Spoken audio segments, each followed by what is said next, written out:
Lugar de salvación, un lugar para ti. Estás a punto de oír el tema Las Bienaventuranzas, el cual fue impartido los días lunes de oración. Pon atención al pastor David Gómez Campos.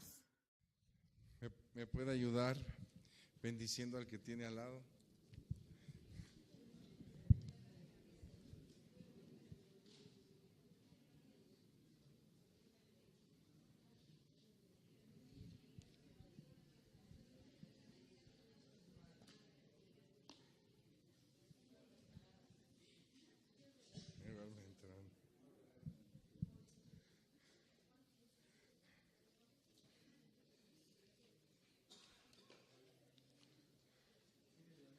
Gloria al Señor Jesús, amén.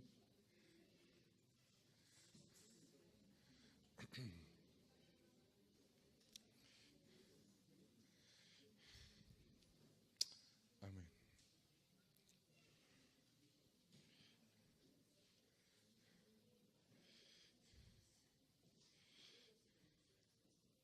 Igualmente, gracias. Buenas noches. Que hoy meditaba en estos momentos que para el ser humano es muy difícil, o más bien es imposible seguir a Dios.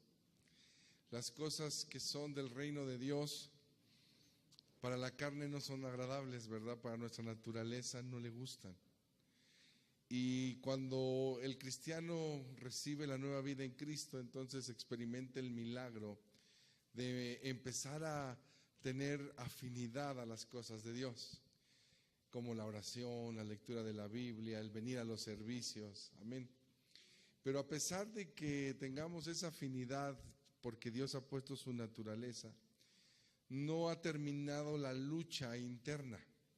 No sé cuántos de ustedes aún la experimentan, de saber, como decía el apóstol Pablo, lo que Dios quiere, pero mi carne o nuestra otra parte de nosotros lucha o se contrapone con lo que sabemos que hay que hacer. Y de repente nos damos cuenta que es una guerra tan complicada que a veces el cristiano caemos en una comodidad que no nos permite avanzar en conocer más de Dios. O sea, vivimos como en lo necesario para poder seguir conociendo o estar vivos en el Señor, pero no avanzamos firmemente a algo más. No sé si me doy a entender, ¿con cuántos he sido claro? Por esa misma lucha interna, ¿verdad? Entonces vivimos en lo básico, pero el Señor hoy quiere llevarnos a entender que en nuestra caminata tenemos que aprender a anhelar siempre algo más en Dios. Y cuando en muchas áreas en nuestra vida hay que hacer eso, en muchas áreas, pero referente a la adoración y a la alabanza es una lucha, es una guerra. Y cuando empezamos a adorar a Dios es bien hermoso porque su presencia viene. Pero aunque su presencia venga, en nosotros empieza a haber de repente un cansancio, una pesadez, una distracción. No sé a cuánto les ha pasado en esa parte de la alabanza.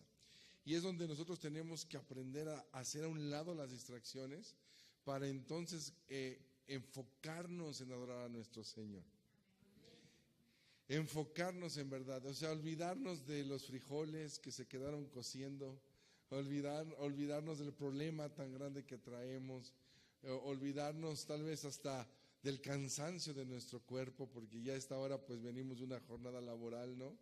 Y decirle, Señor, en este tiempo te voy a dar lo mejor de mí, amén. Hacer a un lado todo y en verdad cerrar los ojos e invocar su presencia. Y lo mismo debe pasar en la oración, amén. Debemos olvidarnos de ello para entrar a la presencia de Dios. Pero hoy quiero continuar con la palabra que hemos venido dando. Acompáñeme al Evangelio según Mateo,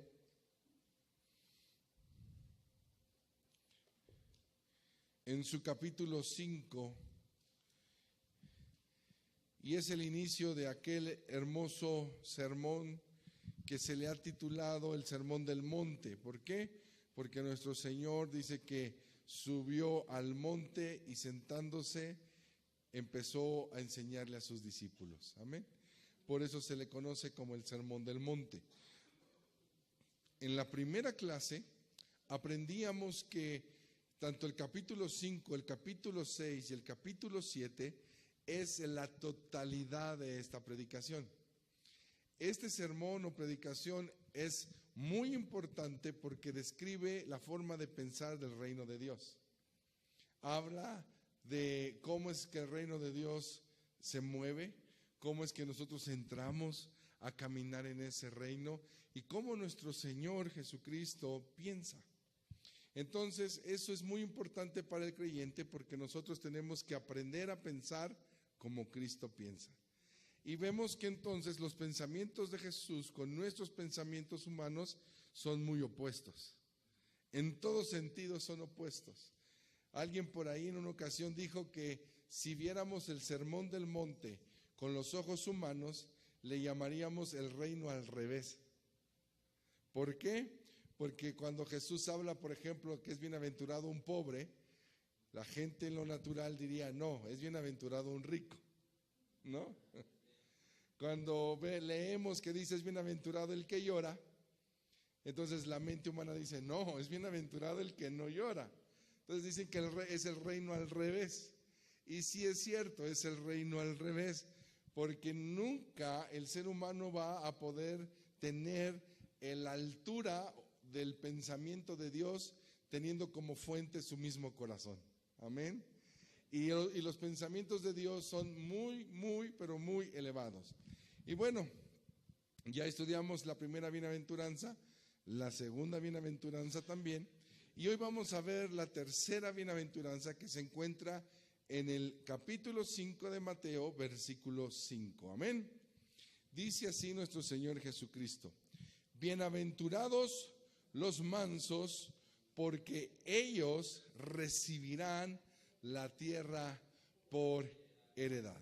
Nuevamente nuestro Señor confronta la mentalidad humana y entonces nos enseña que el manso es bienaventurado. Qué tremendo es que esa palabra hoy en día la malentendemos, porque creemos que el manso tiene que ver con alguien débil. Un manso es un débil. O pensamos que un manso es un tonto, ¿verdad? Otra versión.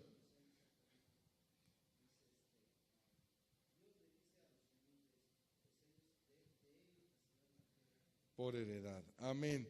Humildes. Amén, ¿verdad? ¿Cómo se puede decir? Un sinónimo, ¿no?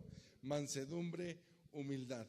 Aunque la mansedumbre tiene que ver con la que está hablando aquí nuestro Señor Jesucristo, tiene que ver con ser moldeables. Por ejemplo, un artista, como predicaba ayer, que esculpe una piedra, si la piedra se moviera, ¿pudiera hacer algo el artista sobre esa piedra? No, la piedra tiene que quedarse ¿cómo? Quieta.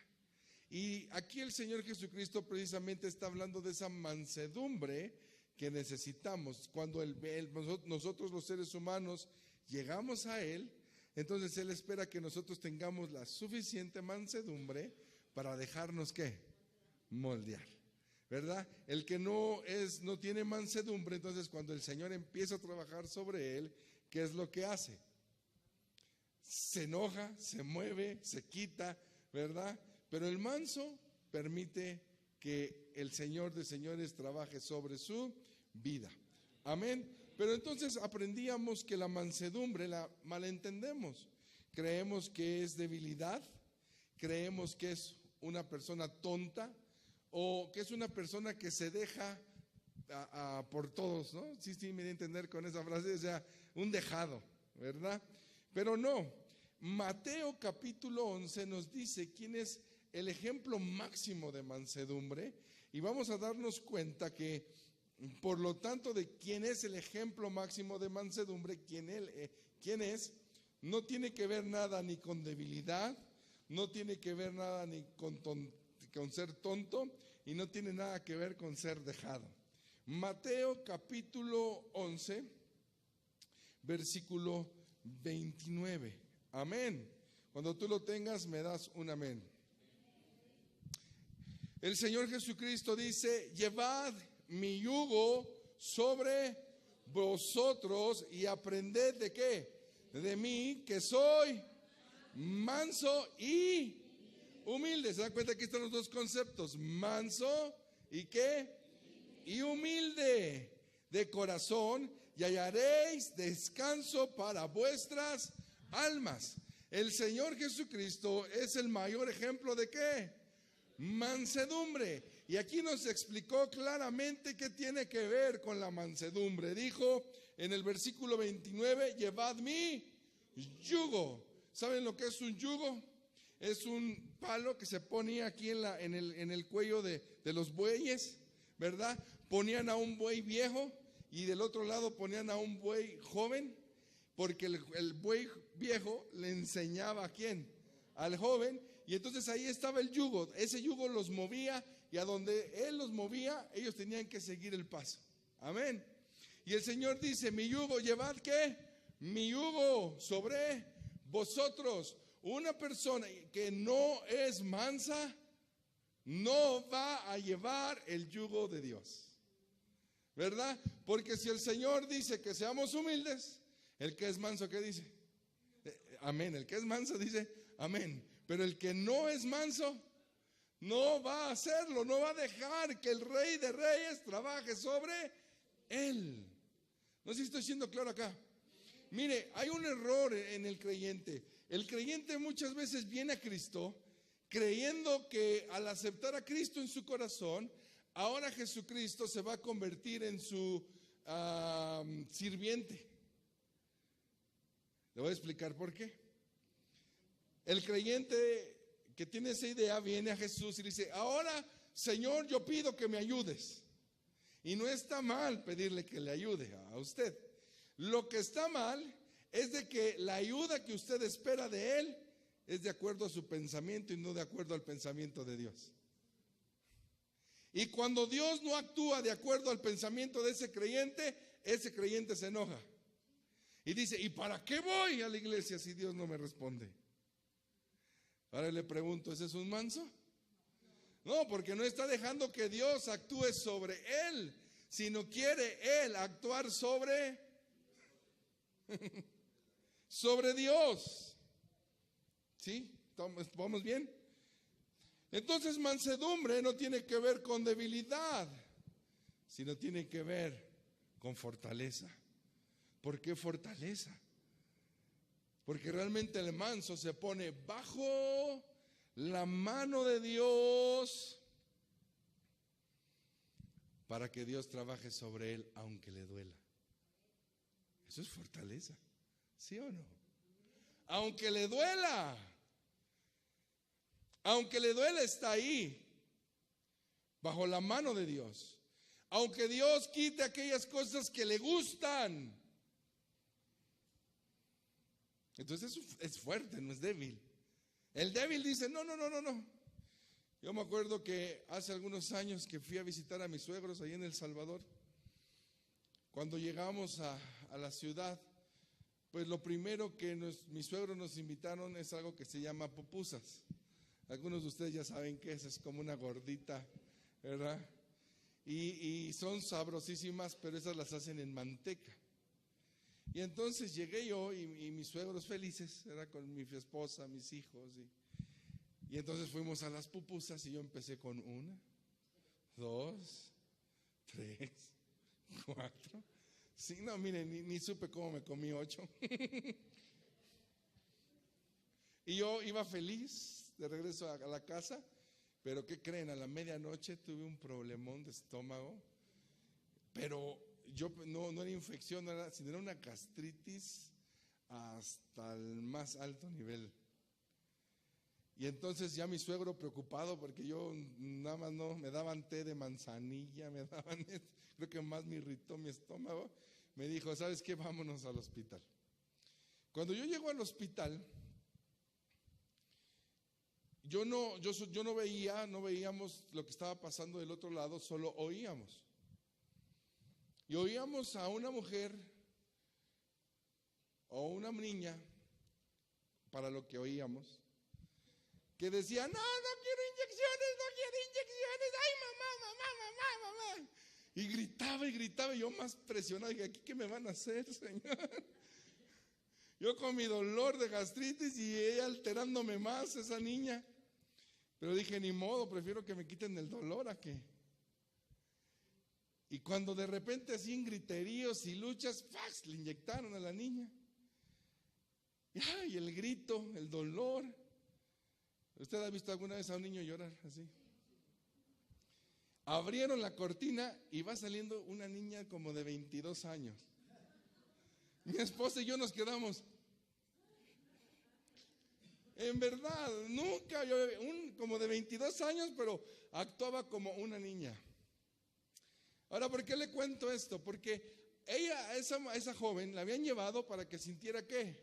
Alivio. Pero ¿sabe qué no tenía? Mansedumbre. Quería el alivio de acuerdo a su pensamiento. Yo quiero recibir el alivio, pero de esta manera. ¿Inyecciones? No. No tenía mansedumbre. Los médicos querían ayudarla, pero ella no se dejaba. Quería que fuera su manera. Ahora yo le pregunto, aquí habemos gente de más de 22 años, yo los acabo de cumplir. Y entonces, a nuestra edad, seguimos comportándonos como esa joven, pero con Dios.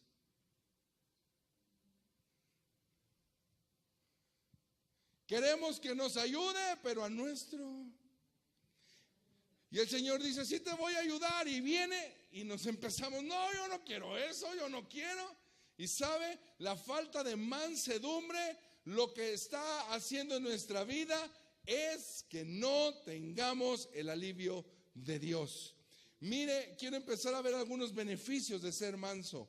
En este versículo en el que estamos leyendo, dice así, 29 de Mateo 11, llevad mi yugo sobre vosotros y aprended de mí, que soy manso y humilde de corazón, y hallaréis descanso. ¿Para dónde?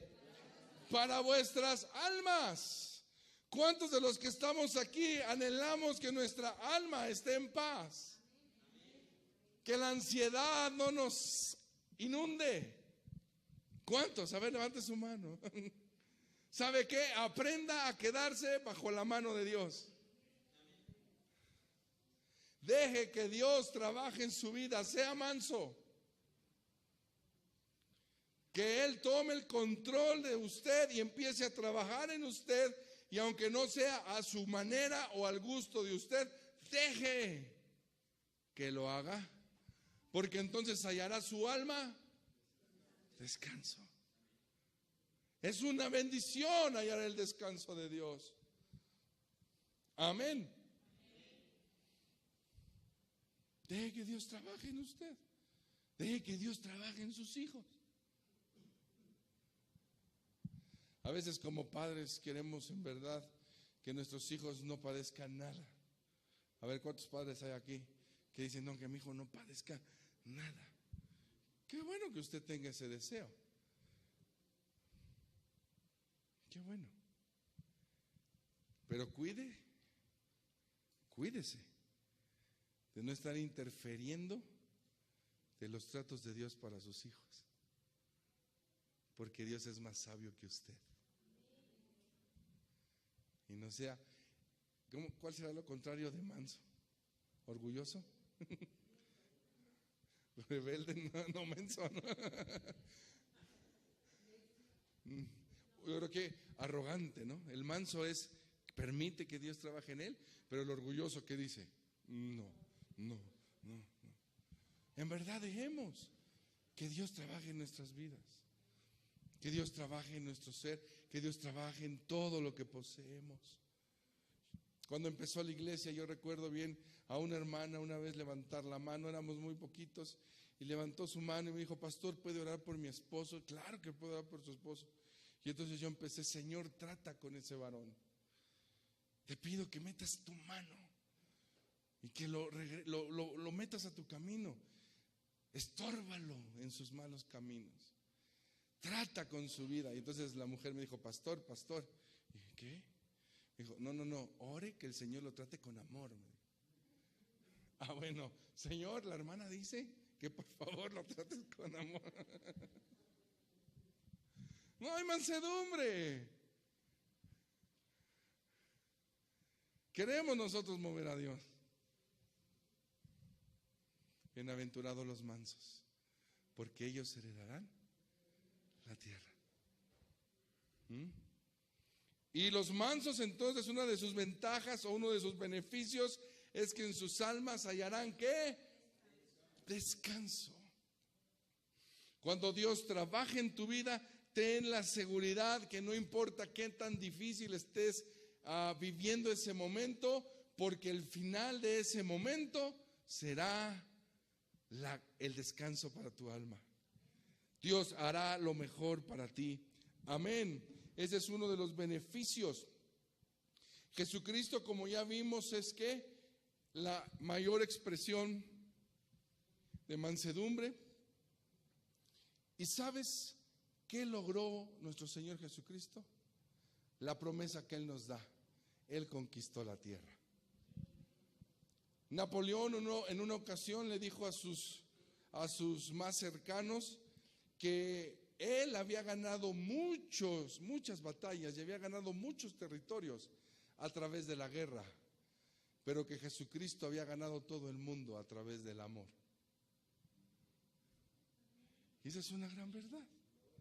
Jesucristo no ganó solo un territorio, ganó todo el mundo. ¿Con qué? Con su amor. Pero ¿sabes por qué lo pudo hacer? Porque Él era manso, se ponía y se pone hasta el día de hoy bajo su Padre Celestial.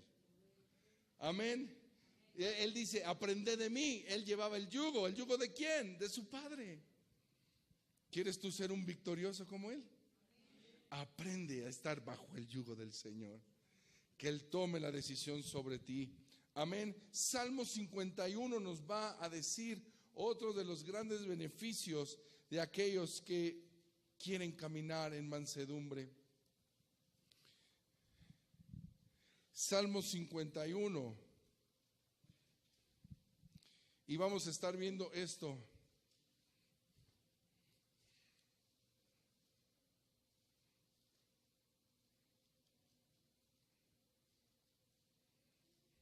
Amén.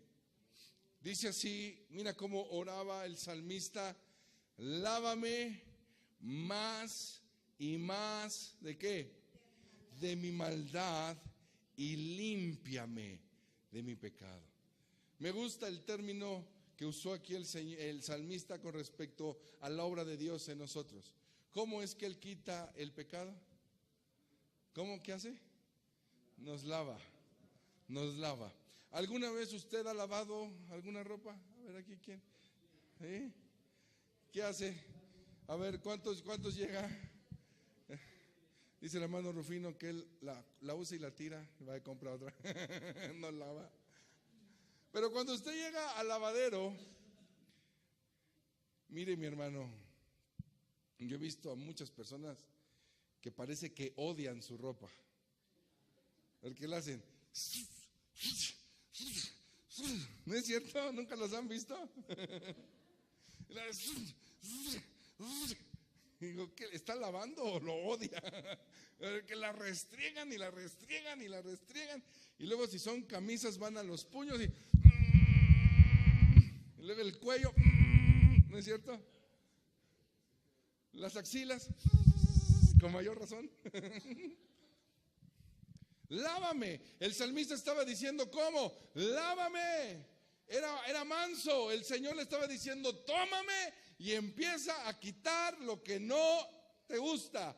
Quita de mí mis pecados. Entonces viene Dios y ¿qué empieza a hacer con uno? Nos empieza a restregar. Cuídate de ahí, ser manso. Ten cuidado con ser manso. No digas, y para eso vine a la iglesia. El salmista entendía que solamente un manso experimenta eso, el ser lavado por Dios. Y empieza a tratarnos. Los impacientes. A ver, levante la mano los impacientes. Y ese es un pecado. Y entonces, ¿qué hace Dios? Si le has pedido que te lave, te mete al tráfico. Y dices tú, qué bueno, porque yo voy a andar ahora en bicicleta. Y cuando subes a bicicleta, hay tráfico de bicicletas. Y, qué bueno, pero hay metro. Te metes al metro y hay tráfico de metro. Es porque Dios te está lavando. Cuidado de que no manifestemos mansedumbre para con Él. Dejemos que su mano poderosa nos ayude a ser limpiados del pecado. Entonces, ya vimos dos beneficios, del manso. ¿Cuál es la primera? Hallarán paz en su alma. Y la segunda, ¿qué es? Serán lavados, serán limpiados. Amén, serán perfeccionados. Y te voy a dar un ejemplo. Acompáñame a Jeremías. Cómo el Señor empieza a hacer esa obra, capítulo 18.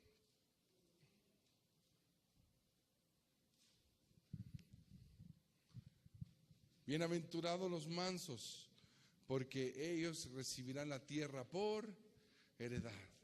Los mansos conquistan. ¿Qué conquistamos los mansos?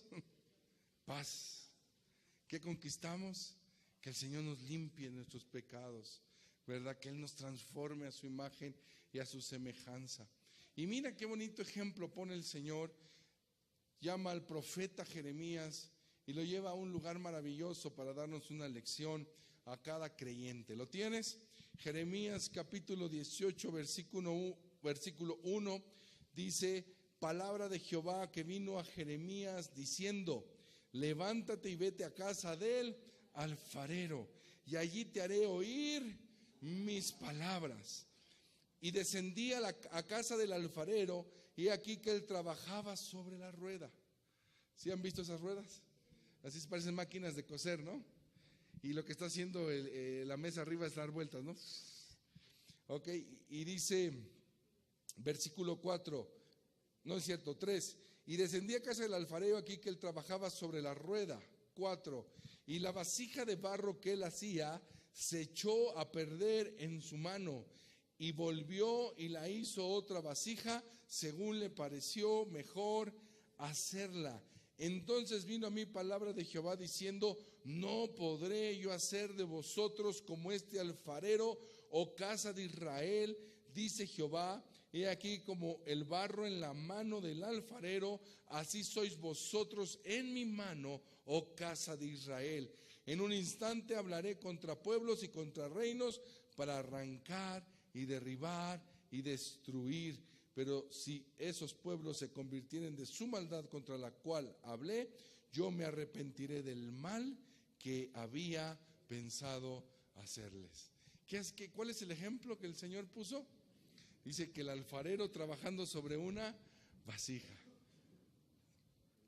Tú y yo somos barro en sus manos. Amén. Y Él empieza a darnos la forma. Si el barro hablara, ¿qué diría?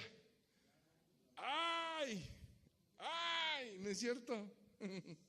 Y le van a dar ahí como una curvita a esa olla, y mete su dedo el alfarero y ¡ay! ¿Qué diría el barro? Pero qué maravilloso es que el barro se deja moldear en las manos del alfarero. Ahora yo te pregunto a ti, ¿tú eres lo suficientemente manso para dejar que Dios te molde? ¿Cómo hacer eso? Mira, dispuesto a agradecerle a Dios en todo. ¿Estás listo para ser manso en esa área? Darle a Dios gracias en todo. A ver, los agradecidos, levanten su mano. Pero en todo. En todo. ¿Estás listo para dejar que Dios decida sobre tus asuntos sin que te molestes? Señor, pero yo te pedí tal trabajo y no me diste tal trabajo. Bueno, confía en la soberanía de Dios. Deja que Él decida. ¿Estás listo para eso?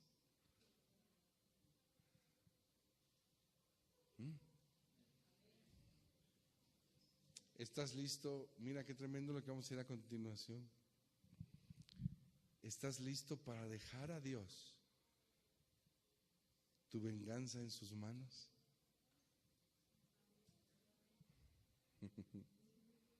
¿De veras? Dejar que Él sea el que te defienda. Ay, no. Justicia.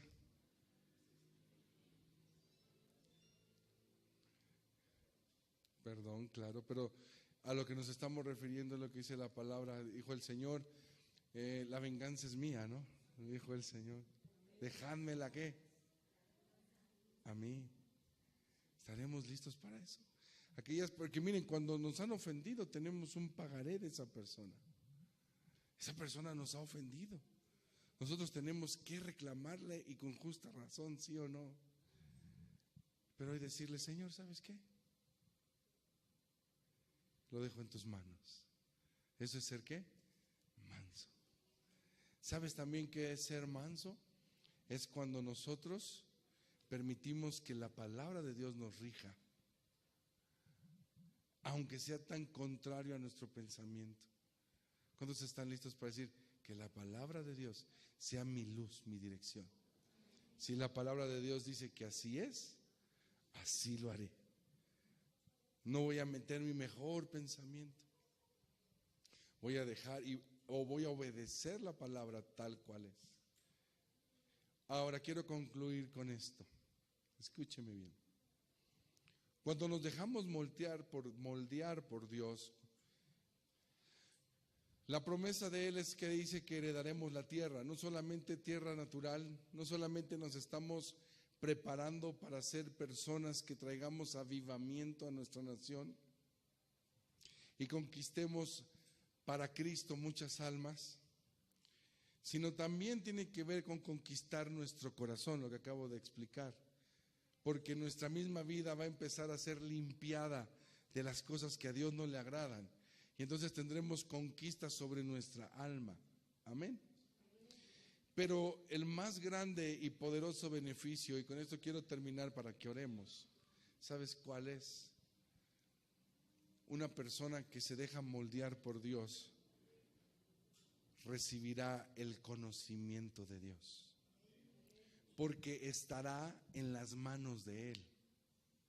Eso es lo poderosísimo de esta bienaventuranza. Él no va a mandar a Miguel para que te moldee. Él no va a mandar a Gabriel para que te moldee. Él no va a mandar a X personaje para que te moldee, sino Él mismo te va a tomar en sus manos. Y entonces tú vas a conocer a Dios. Eso es lo más maravilloso de la mansedumbre. Mis hermanos, si hoy pudiéramos, y yo espero que esté en nuestro corazón entrando esta verdad.